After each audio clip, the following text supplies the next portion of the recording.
Hello guys, कैसे हैं आप सब। उम्मीद है आप सब ठीक ठाक होंगे। तो दोस्तों आज हम मूवी देखने वाले हैं दी डाइव। दोस्तों ये कहानी डिपेंड है दो लड़कियों के ऊपर जो कि पानी में फंस जाती हैं। अब देखना यह है कि वो दोनों एक दूसरे को बचा पाती हैं कि नहीं। तो चलिए मूवी की शुरुआत करते हैं। तो कहानी की शुरुआत में हमें दिखाया जाता है दो लड़की को, जिसमें से एक का नाम होता है मई और एक का नाम होता है लू। ये दोनों ड्राइव करके समुद्र की तरफ जा रही होती है और ये दोनों आपस में कुछ बात कर रही होती है।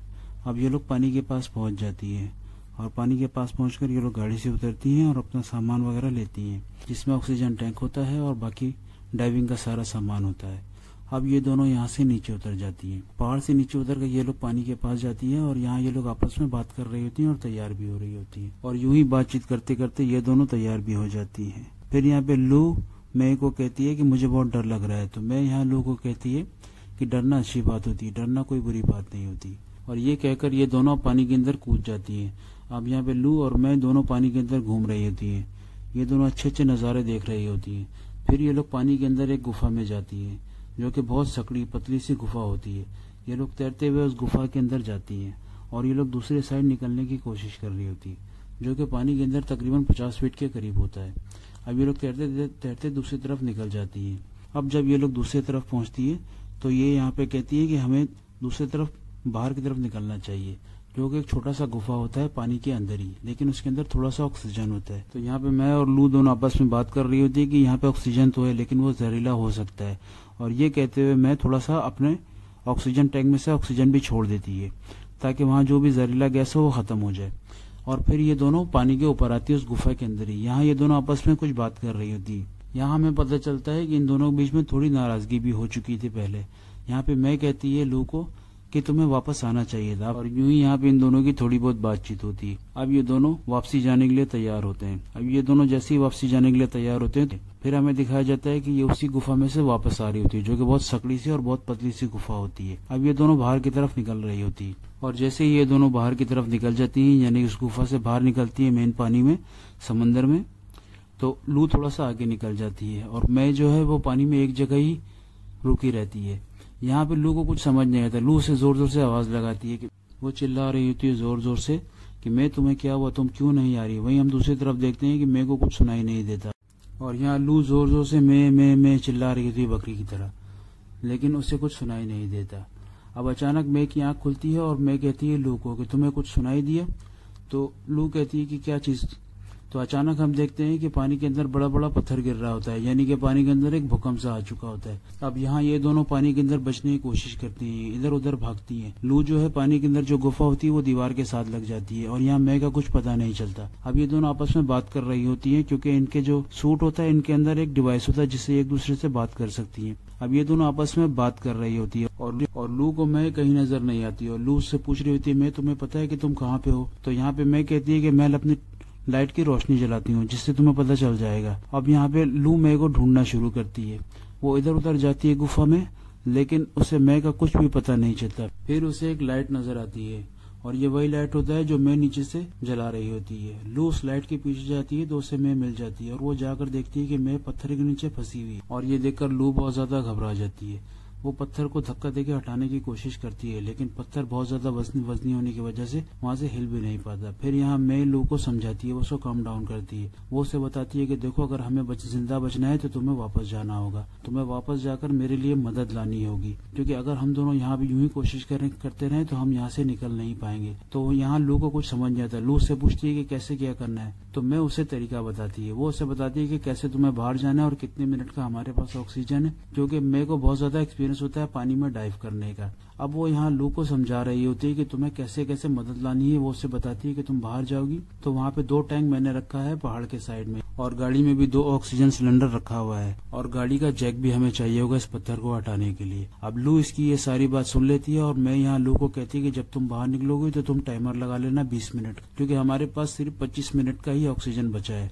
और तुम्हें इस 25 मिनट के अंदर वापस आना है। तो तुम 20 मिनट का टाइमर लगा लेना और 20 मिनट के अंदर तुम्हें ये सारे काम करने हैं। अब लू यहाँ पे मैं की ये सारी बात सुनती है और वो कहती है कि ठीक है तुम अपना ध्यान रखो, और वो उसे कहकर यहाँ से ऊपर की तरफ जाती है। वो जैसे ऊपर जाती है तो वो जाकर देखती है कि जो ऑक्सीजन सिलेंडर उसके पहाड़ के पास रखा हुआ था, यानी कि जो पानी की साइड में रखा था मैंने, वो भी वहाँ पत्थर के नीचे दब चुका है, क्योंकि ये जो भूकंप आया था उसकी वजह से इसके ऊपर भी पत्थर गिर चुका है, यानी कि वो दब चुका है।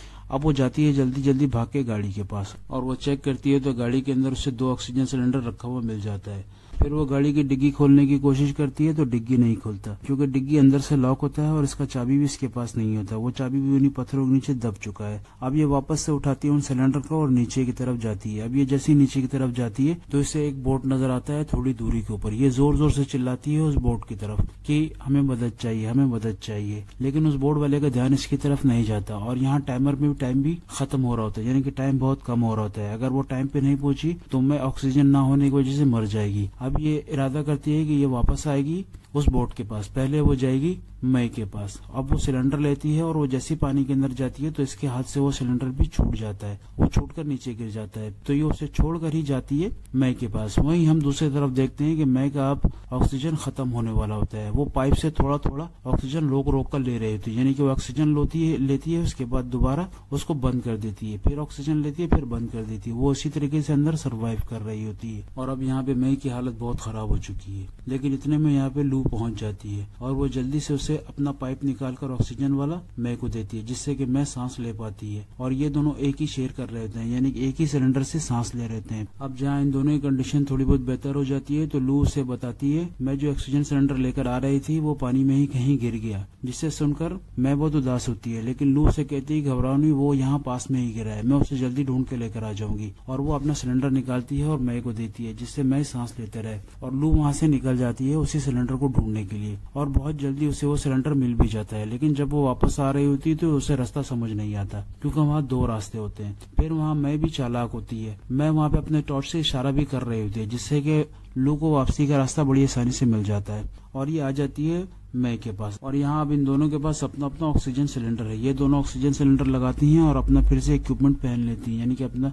डाइव वाला सामान पहन लेती हैं, जिससे कि ये दोनों आपस में फिर से बात कर सकती हैं। और यहाँ मैं उससे पूछती है कि तुम जैक क्यों नहीं लेकर आई, तो यहाँ लू उसे बताती है कि गाड़ी लॉक थी और चाबी उन पत्थरों के नीचे दब गया है और वहाँ भूकंप आया था, जिससे कि हमारा सिलेंडर भी दब गया है। तो यहाँ मैं उसे कहती है लू को कि तुम्हें जाना पड़ेगा और तुम्हें मदद लानी पड़ेगी। तो लू यहाँ पे मैं को बताती है कि तुम घबराओ नहीं, मैंने आते हुए एक बोर्ड देखा था यहाँ पे, उन्होंने शायद मुझे देख लिया, मैं जाऊंगी और उन्हें वापस ले आऊंगी। और इन्हीं बातचीत के दौरान यहाँ पे मैं देखती है लू का ऑक्सीजन वाला पाइप भी फट चुका होता है थोड़ा सा, जिससे कि थोड़ी थोड़ी एयर लीक होती है। अब यहाँ पे मैं बताती है लू को कि तुम्हारा ऑक्सीजन पाइप फट चुका है, अभी के लिए तो ठीक है, लेकिन तुम्हें इसे जल्दी ठीक करना पड़ेगा। वो बताती है अगर तुमने इसे ठीक नहीं किया तो तुम सांस नहीं ले पाओगी। अब ये सुनकर लू बहुत घबरा जाती है, लेकिन मैं उसे कहती है कि कोई बात नहीं, तुम जल्दी ऊपर जाओ और जाकर मदद लेकर आओ और जैक लाने की कोशिश करना। तो अगर तुम जैक लाओगी तो हम इस पत्थर को हटा पाएंगे, क्योंकि उस पत्थर के नीचे ही मैं का पैर फंसा हुआ होता है और वो चट्टान बहुत बड़ा होता है, वो इनसे हटता नहीं है। या जैक या तो किसी दूसरी चीज से वो पत्थर हट सकता है। तो यहाँ पे लू कहती है मैं को कि तुम परेशान नहीं हो, मैं ऊपर जाती हूँ, क्योंकि वो बताती है कि मैंने मैप में घर भी देखा था जो कि यहाँ से 1 मील की दूरी पे है, मैं वहाँ से भी कुछ मदद ला सकती हूँ। तो मैं कहती कि 1 मील बहुत ज्यादा है, उसमें बहुत टाइम लग जाएगा, तुम जाओ ऊपर से जैक या तो किसी को मदद के लिए लेकर आओ। अब यहाँ से लू निकल जाती है। अब लू जैसे ही निकलती है तो उसका पाइप फटने होने की वजह से प्रेशर भी बहुत पड़ता है। वो जैसी बाहर निकलती है उससे एक बॉम्ब नेटिंग भी होती है और वो गाड़ी की तरफ जाती है। अब गाड़ी की तरफ जाती है तो उसे गाड़ी खोलने की वो कोशिश करती है, लेकिन गाड़ी किसी भी तरीके से नहीं खुलता, क्योंकि उसका डिग्गी लॉक है और वो नहीं खुलेगा इतनी आसानी से। अब यहाँ लू को कुछ समझ नहीं आता कि वो क्या करे, क्योंकि टाइम भी बहुत कम है। फिर उसके दिमाग में ख्याल आता है कि जो मैंने घर देखा था थोड़ी दूरी पर, मैं वहां से जाके किसी की मदद लाऊंगी। फिर वो निकल जाती है वहां से मदद लाने के लिए। वहीं हम दूसरी तरफ देखते हैं पानी में मई को, जो कि फंसी हुई होती है और उसे एल्यूजन भी हो रहा होता है, यानी कि उसे अपने पुराने दिन के सपने भी दिखाई दे रहे होते हैं, जिससे वो बहुत डरी हुई होती है। उसे अपने बचपन का सपना होता है जिसमें उसका फादर भी होता है जो उसे तैरना सिखा रहा होता है। फिर वह हम दूसरी तरफ देखते हैं लू को, जो कि एक भागते हुए जा रही थी उसके घर की तरफ। जब वो घर की तरफ पहुंचती है तो वहाँ कोई घर नहीं होता है, एक छोटा सा चर्च होता है जिसके अंदर भी कोई होता नहीं। वो चर्च के अंदर घुसने की इधर उधर से कोशिश करती है, लेकिन वो चर्च भी बंद होता है। फिर वो पत्थर उठाती है और चर्च का शीशा तोड़ती है, यानी कि खिड़की तोड़ के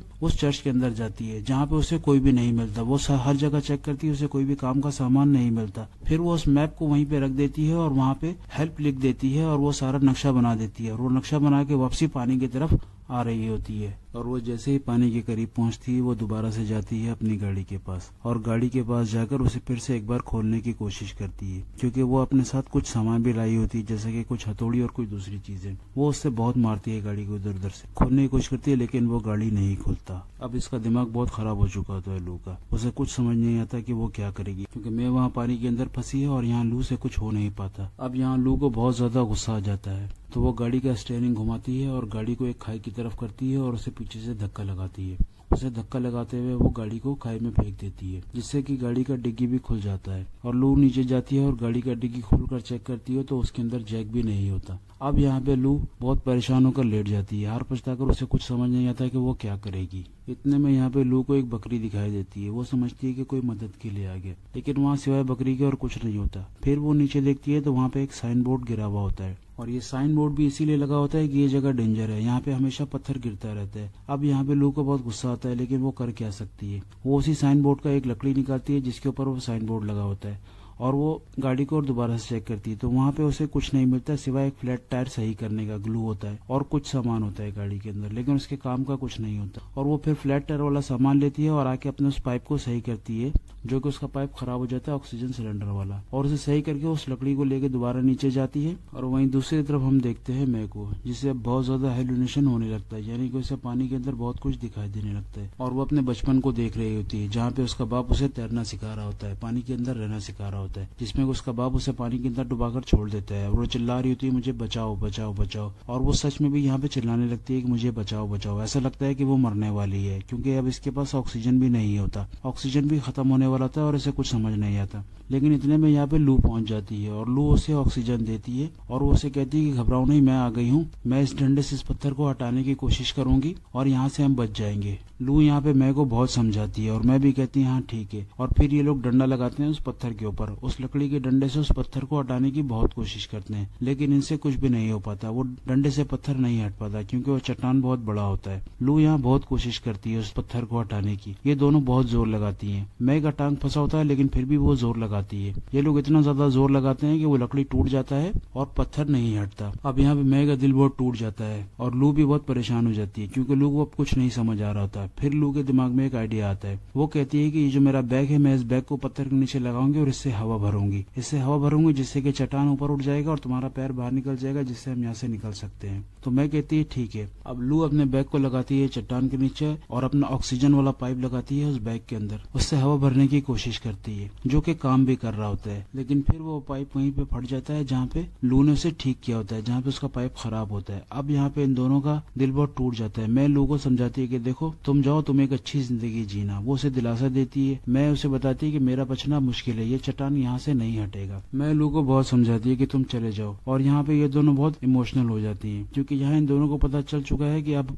ये इसे नहीं बचा सकती, और मैं को भी पता चल जाता है कि मैं नहीं बचने वाली। और यहाँ से रोते रोते हुए लू ऊपर की तरफ जाती है, और जैसे ही लू ऊपर की तरफ जाती है तो इसका भी ऑक्सीजन खत्म हो जाता है। लेकिन ये बहुत तेजी से तैरते हुए ऊपर की तरफ जाती है, जिससे कि पानी का प्रेशर इतना पड़ता है कि ये बेहोश होने वाली होती है। इसे कुछ समझ नहीं आता, इसके नाक से भी खून गिर रहा होता है और ये जाकर ऊपर लेट जाती है। और फिर लू को नजर आता है वही फ्लैट टायर सही करने वाला ट्यूब, जो कि पानी में तैर रहा होता है। और हम दूसरे सीन में देखते हैं कि मैं यहाँ पे अपनी मौत का इंतजार कर रही होती है, क्योंकि उसे पता है कि अब मुझे मरना ही है। इतने में हम देखते हैं कि यहाँ पे लू आती है और लू आकर वही फ्लैट टायर सही करने वाला उसी जगह पे लगाती है और उस जगह को सही करती है और जल्दी जल्दी हवा भरती है। अब जैसी हवा भरती है तो यहाँ पे चट्टान हट जाता है और मैं का पैर बाहर निकल जाता है, यानी कि लू मैं को बचाने में कामयाब हो गई। लेकिन यहाँ पे लू की हालत अब बहुत ज्यादा खराब हो चुकी है, क्योंकि वो बिना ऑक्सीजन के नीचे आई हुई होती है। और मैं अब यहाँ लू को कहती है कि हिम्मत नहीं हारना, अब तो हम बिल्कुल हिम्मत नहीं हार सकते। और ये कहते हुए वो लू को लेती है और जाती है उसी गुफा में जहाँ पे ये दोनों शुरू में आई होती है, क्योंकि वहाँ थोड़ा सा ऑक्सीजन होता है, वो गुफा होती है।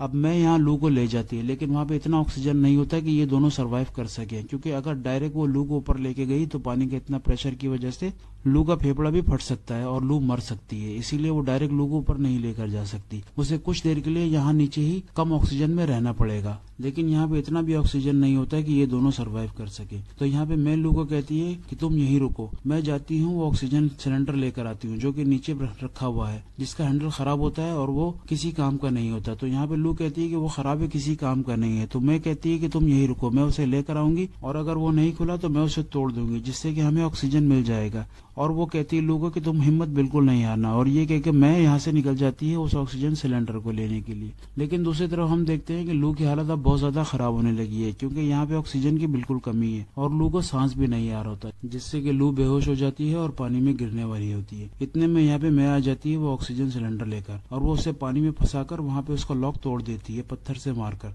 जिससे कि इन्हें यहाँ पे ऑक्सीजन मिल जाता है। लेकिन लू फिर भी होश में नहीं आती। मैं उसे यहाँ पे ऑक्सीजन देती है और उसे उठाने की कोशिश करती जाती है और वो कामयाब हो जाती है। लू को होश आ जाता है, लेकिन लू की हालत यहाँ बहुत ज्यादा खराब होती है। तो यहाँ मैं लू को कहती है कि हमें यहाँ कुछ देर रहना पड़ेगा, और लू भी कहती है कि हाँ ठीक है। और फिर हमें अगले सीन में दिखाया जाता है पानी के ऊपर का, जिसके अंदर से अचानक दो सर निकलता है धीरे धीरे, और ये दोनों सिर और किसी का नहीं, मैं और लू का होता है। और यहाँ पे मैं लू को उठाकर लाती है पानी से बाहर, और ये दोनों बैठ जाती हैं वहीं पानी के साइड पे, जिसके साथ ही ये मूवी खत्म हो जाती है और हमें ये सिखा के जाती है कि एक दूसरे का साथ कभी नहीं छोड़ना चाहिए। तो दोस्तों हमारे चैनल को लाइक करें, सब्सक्राइब करें और शेयर करें।